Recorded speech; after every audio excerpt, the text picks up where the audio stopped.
കോട്ടുകൽ ഗുഹാക്ഷേത്രത്തിലേക്കാണ് ഇന്ന് നമ്മുടെ യാത്ര. ഈ കാണുന്ന വഴിയിൽ നിന്നും ഏകദേശം 300 മീറ്റർ പോകുമ്പോൾ ഇടതുവശത്തായി നമുക്ക് ശാന്തമായി സ്ഥിതി ചെയ്യുന്ന കോട്ടുകൽ ഗുഹാക്ഷേത്രം കാണാൻ സാധിക്കും. പ്രദേശവാസികളുടെ വിവരത്തിന്റെ അടിസ്ഥാനത്തിൽ പുരാവസ്തു ഗവേഷകർ പറയുന്നത് ഏകദേശം 5000 വർഷത്തോളം പഴക്കമുണ്ടാകും ഈ ഗുഹാക്ഷേത്രത്തിന് എന്നാണ്. കൊല്ലം ജില്ലയിലെ കടക്കിൽ നിന്നും അഞ്ചലേക്ക് പോകുമ്പോൾ കോട്ടുകൽ എന്ന സ്ഥലത്താണ് നിങ്ങൾക്ക് ഈ ഗുഹാക്ഷേത്രം കാണാൻ സാധിക്കുക. കാരണവശാലും പാറയിൽ അവർക്ക് അധികാരം തൊടാനോ അതിനകത്ത് വികസിപ്പിക്കാനോ അല്ലെങ്കിൽ അതിലൊന്നും ചുരണ്ടാനോ അത് തേക്കാനോ ഒന്നും പാടില്ല.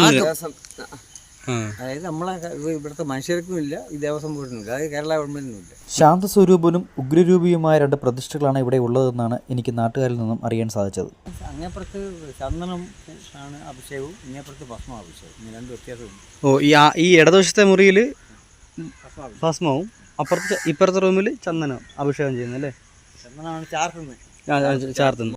ഇതുപോലുള്ള പുതുമയാർന്ന സബ്ജക്റ്റുമായി നമുക്ക് വീണ്ടും കാണാം. വീണ്ടും സന്ധിക്കും വരേക്കും